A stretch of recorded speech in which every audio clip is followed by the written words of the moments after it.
주님께서 여러분과 함께 마르코가 전한 거룩한 복음입니다. 그때 요한은 이렇게 선포하였다. 나보다 더 큰 능력을 지니신 분이 내 뒤에 오신다. 나는 몸을 굽혀 그분의 신발끈을 풀어드릴 자격조차 없다. 나는 너희에게 물로 세례를 주었지만 그분께서는 너희에게 성령으로 세례를 주실 것이다. 그 무렵에 예수님께서 갈릴리아 나자렛에 오시어 요르단에서 요한에게 세례를 받으셨다. 그리고 물에서 올라오신 예수님께서는 곧 하늘이 갈라지며 성령께서 비둘기처럼 당신께 내려오시는 것을 보셨다. 이어 하늘에서 소리가 들려왔다.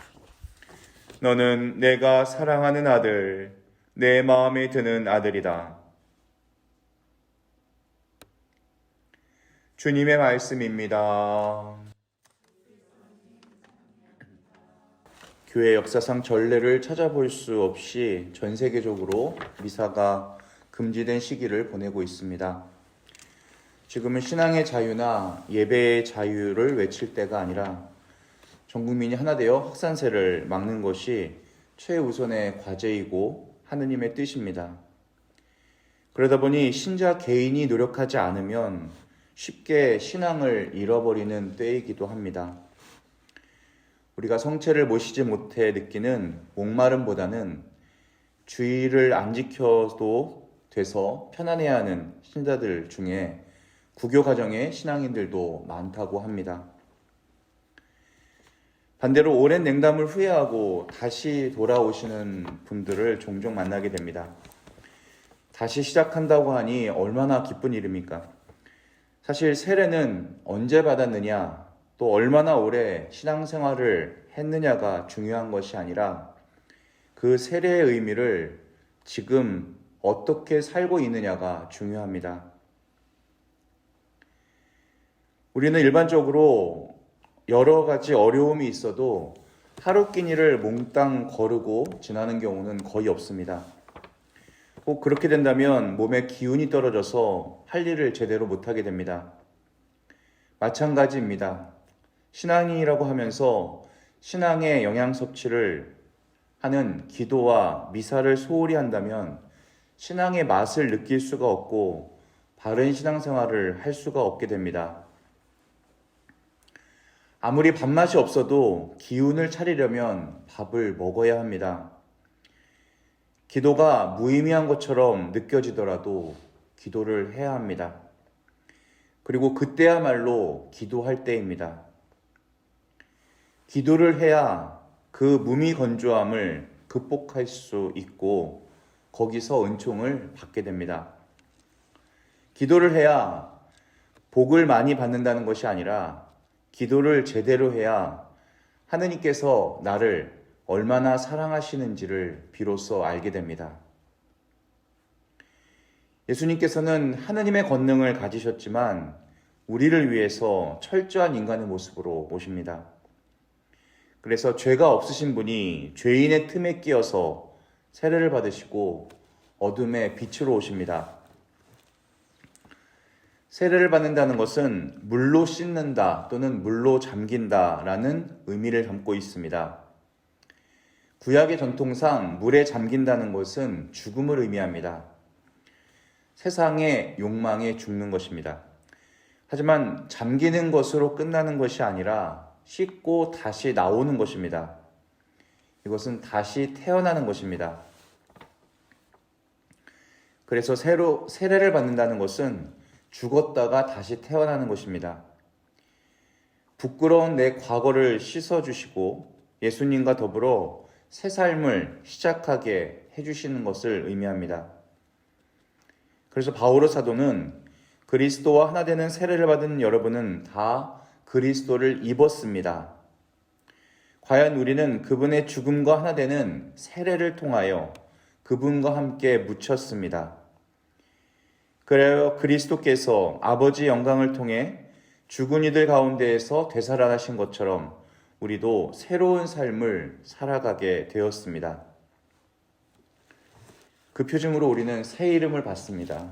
그래서 우리는 그 이름을 자주 불러야 하고 그에 맞닿는 삶을 살아야 합니다. 초대교회 당시에는 예수님을 믿겠다고 해서 바로 세례를 주지 않았습니다. 정말 믿고자 하는 의지가 있어서 긴 수련을 받고 주님과 함께 하신다는 증거가 있을 때 세례를 주었고 그게 보통 3년 정도 걸렸습니다.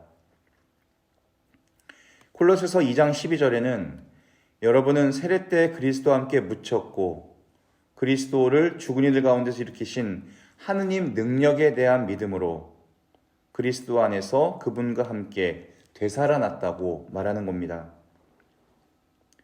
초대교회 당시 신앙인들은 이렇게 예수님과 함께 되살아난 사람들이었습니다. 하지만 시간이 지나자 교회는 이제 예수님을 믿겠다고 하면 세례를 주는 시대가 되었습니다.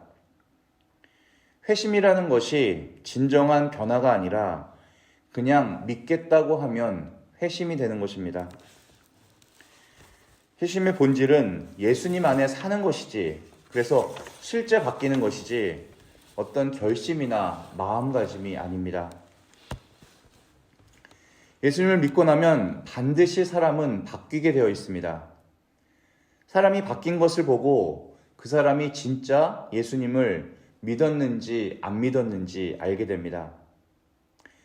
에페소서 4장에는 지난날 생활 방식에 젖어 사람을 속이는 욕망으로 멸망해가는 옛 인간을 벗어버리고 여러분의 영과 마음이 새로워져 진리의 의로움과 거룩함 속에서 하느님 모습에 따라 창조된 새 인간을 입어야 합니다. 하고 말합니다. 새 인간은 하느님 모습을 따라가는 사람이다 라고 정의합니다. 하느님 모습으로 사는 것은 그래서 우리 삶에 순간순간 이루어져야 됩니다. 그래서 우리 삶 전체가 바뀌게 되어야 합니다. 전에는 유혹의 욕심에 따라 사는 옛사람이었지만 그래서 잘 살아보려고 아무리 애를 써도 결국 인생이 더 어려워지고 더 힘들어졌지만 하느님을 따르게 되면 삶이 바뀐다는 겁니다. 그래서 우리 삶은 결국 영적인 싸움입니다. 마귀에게 사로잡혀 있느냐 아니면 하느님에게 사로잡혀 있느냐, 마음이 어떠하냐는 나에 달려 있습니다. 우리는 마귀가 이끄는 대로, 육신이 이끄는 대로 살 수밖에 없는 존재는 아닙니다. 전에는 죄의 종살이, 육신의 종로로 탈 수밖에 없는 존재였지만 이제 하느님을 알게 되었습니다. 우리 안에 새 생명의 역사가 일어나고 성령께서 일하고 계십니다. 이제는 우리 스스로 얼마든지 감옥에서 나올 수 있는 존재가 되었습니다. 나는 하느님을 따르는 삶을 살 거야 하면 얼마든지 그렇게 살 수 있게 된 겁니다. 하지만 내 마음을 내가 바꾸는 건 가장 어려운 일입니다. 우리는 우리 마음을 바꿀 수 있는 능력이 없습니다. 우리는 여기서 깨닫게 됩니다. 내가 마음을 바꿀 수는 없지만 마음을 열 수는 있다는 겁니다. 마음을 열면 빛이신 주님께서 내 마음을 비추어 주시는 겁니다. 그러면 마음이 바뀌는 겁니다. 나는 내 마음을 바꿀 수는 없지만 열게 되니 바뀌더라. 그렇게 정말 우리 삶이 바뀌게 되면 나로 끝나는 것이 아니라 반드시 가까운 사람들에게 영향을 미치게 됩니다. 그래서 공동체에 변화가 일어납니다. 공동체가 안 바뀐다고 그것 때문에 좌절할 것이 아니라 내 자신이 주님께 마음을 열어 내 삶과 내 마음이 바뀌면 반드시 공동체에 영향을 줍니다. 우리는 서로에게 삶에 영향을 주는 관계 속에 살아갑니다. 내 삶이 바뀌는 것은 내 주변 사람에게 놀라운 영향을 줍니다. 예수님 안에서 내 인생이 바뀌는 것도 놀랍지만 내 가정 공동체, 내 수도 공동체가 함께 바뀌게 됩니다. 그래서 예수님과 하나 되는 놀라운 일은 개인이 혼자 추구하고 찾아야 될 일이 아닙니다. 예수님과의 이런 관계는 교회를 위한 것입니다. 우리 자신도 주님과 동행하며 살아야 하지만 공동체가 함께 동행할 수 있다면 그것은 엄청난 영향을 가져올 것입니다. 이 공동체를 당신의 것으로 바꾸시기 위해서 나를 봉헌해야 됩니다. 나의 공동체가 주님과 함께 동행할 수 있도록 우리를 변화시켜 주시고 일치시켜 주시기를 기도합니다. 아멘.